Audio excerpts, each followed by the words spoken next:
lovely ladies. Welcome back to my YouTube channel, Zani B. Davis, where I speak all about pregnancy, hypnobirthing, and new motherhood. Today, this week, actually, I want to speak about something that is a bit out there, but it's just obviously something that I think a lot of moms and moms to be go through. And it's because I've been speaking about this with my really good friend, and she's expecting a baby at this time.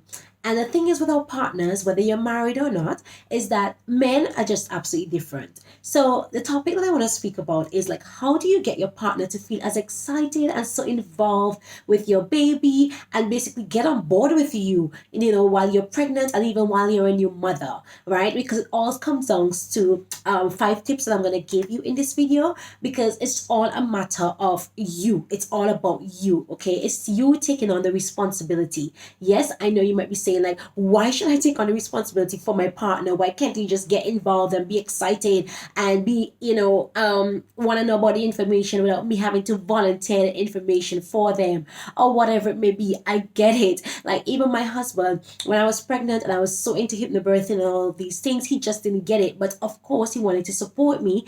But yet I still felt like if I had to kind of drag him along, I felt like if he was a bit lackluster about it. And I was so excited, obviously, as us women are. And so I want to get into this a little bit more, because the thing is, it all comes down to our masculine energy and our feminine energy. Don't get too preoccupied about this, because when I first heard about it, I was like, what is this about? But it makes so much sense, right? Just think about women being feminine and men being masculine. Obviously, there could be men who are more feminine and women who are more masculine, but let's just think generally, right? Most women are super excited. Most women are, I don't want to say easily pleased, but the little things that pleases us.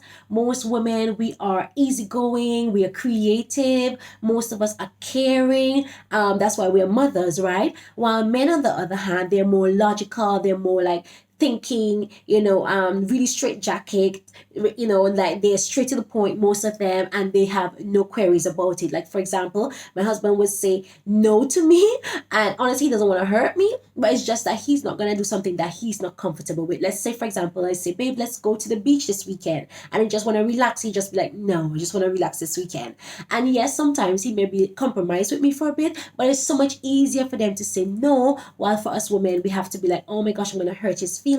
I don't want to say no and make him, not feel that kind of way. And it comes down a lot of times to us women and the way that we see ourselves, right? And we were having this discussion on Instagram Live, this new series that myself and another coach have been having, and it's so true.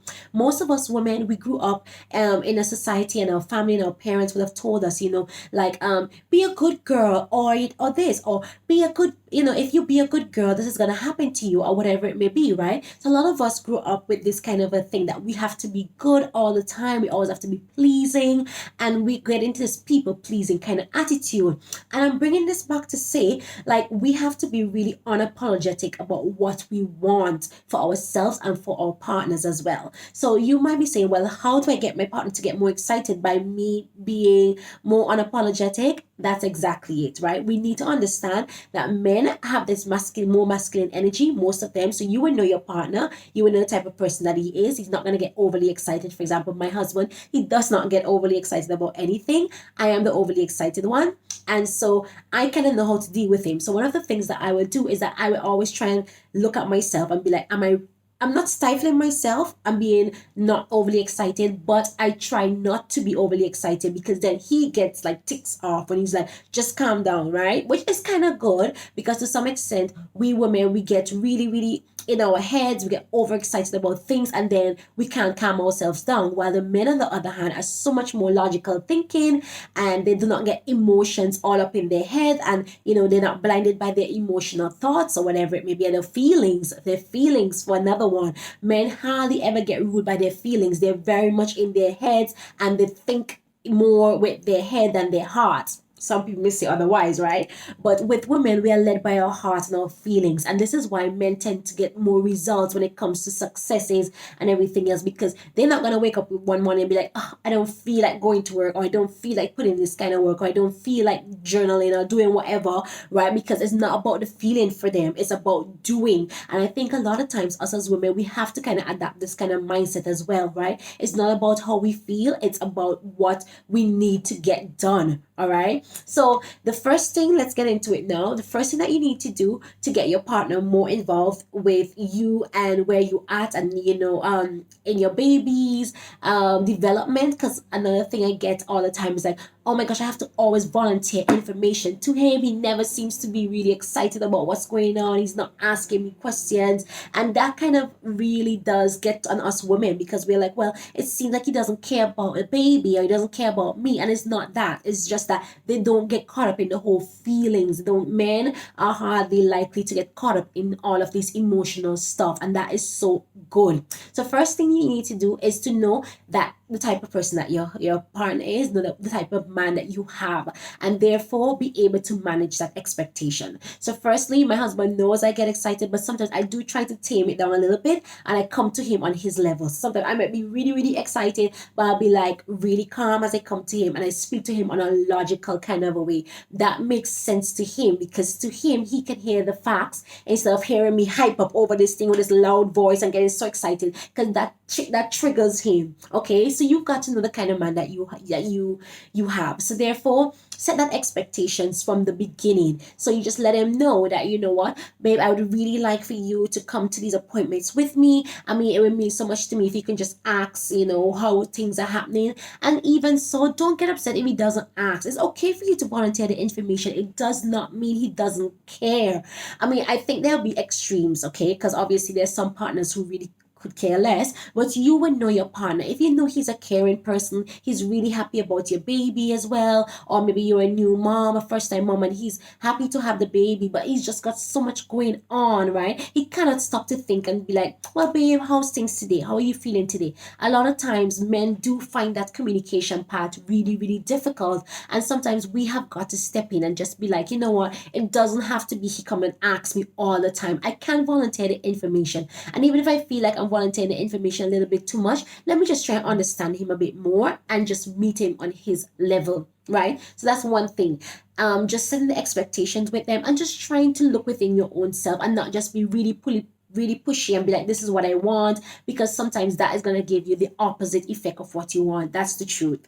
Next thing is, give them some responsibility. Men love responsibility. They love to feel like if they're of use, they love to know that they're there for a purpose and a reason, and not just to be there to be screaming with you like your best friend or getting excited with you. Give them some responsibility. Whether it is, you may say, well, when we're preparing for the birth of the baby, your responsibility will be, taking care of me, making sure that I am feeling well, making sure that I am comfortable, offering me water, encouraging me, right? A lot of times you have to tell men these things. I know we women, we go like, well, why do I have to say these things to him? He should know this. Yes, he should know it, but men don't know these things. Like, they do not get caught up in the emotional part of it. And that's why during my hypnobirthing courses and my programs, I have a specific week where I invite the birth partners on the last week of the course, and we basically I share with them their role, their birth preparation role. They have to help you, their comfort measures. They're there as gatekeepers to you while you're giving birth. They're there to be the vocal part of you while you're, concentrating on your surges and being all instinctive while you give birth to this amazing baby. They're there to answer all of the questions from the doctors and the midwives, because you don't want to be thinking. So you need to be able to give your partner responsibilities.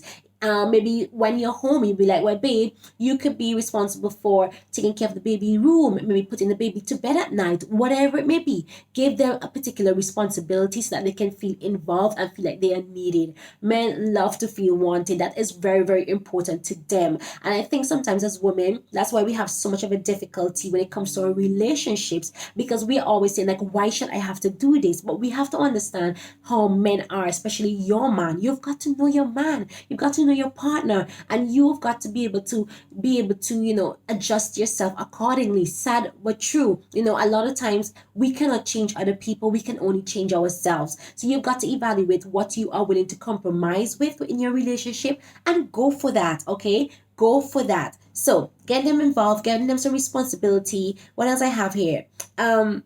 Setting the expectation. And the other thing is, honey, you are the queen of your relationship. You are the queen of your home. Okay, you are the queen. You're a mother. You're a new mom, your first baby, and everything else. And so you need to act as that queen. You're not begging anybody for anything. You are not there asking for handouts. You are setting what you want out there. You're putting your desires out there, and it's up to them to pick it up. Men, they respond to that. Men respond to confidence, and they respond to authority. This is the truth. And a lot of us women, we are so subservient. And don't get me wrong, I am to some extent very calm and very quiet and very like girly, so to say. I'm not masculine at all, and I don't order around my husband. But a lot of times he loves when I could say this is what I want, and he's not second guessing what I want. Men just like to be told a lot of times, especially when it comes to relationship, what they need to do. So you step up as queen of your home. Be like, babe, in the morning I need like at least an hour for myself. How can we work this out? Can I get up like a hour earlier? And if the baby wakes up, then you can see about the baby while I get an hour to do my journaling, my prayer, my meditation, whatever it may be. What about afternoons? Like after dinner, that's one thing with my husband. He gave me an hour after dinner every single day so that I could just have for myself, because I've been with the baby all day, building my business, working, have the baby, doing stuff, housework, blah blah blah.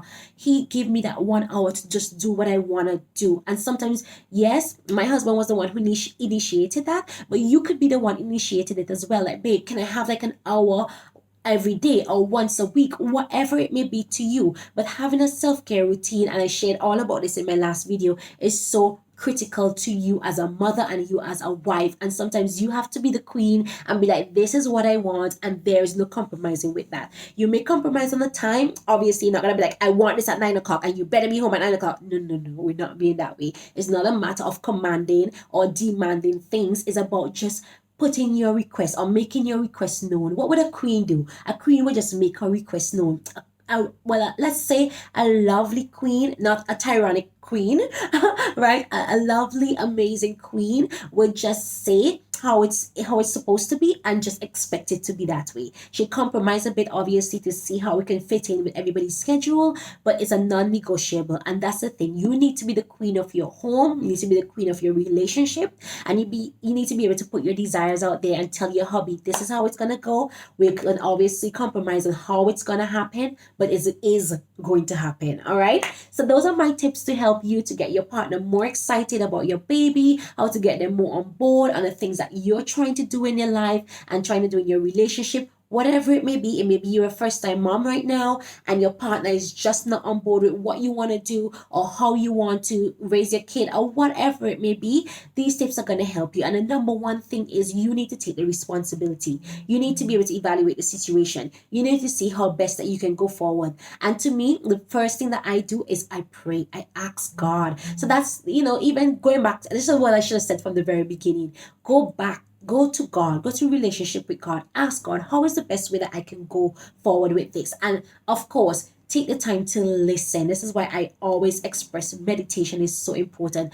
Take the time to just feel into it. Take the time to listen to God, let him speak to you, and then act accordingly. All right. So let me know if this video have been of any help to you whatsoever. These are the things that I have been using in my own life and that have been working for me and my family, and I know they will absolutely work for you. So don't forget to like, share, and comment on this video, and I will speak to you all very, very soon. And subscribe to the channel, of course. You can always press I think there's a bell somewhere around here that you can get notified when I go live, when I have a new video every single week. Okay, don't worry with me, I'm doing too many lives on Instagram and Facebook for this.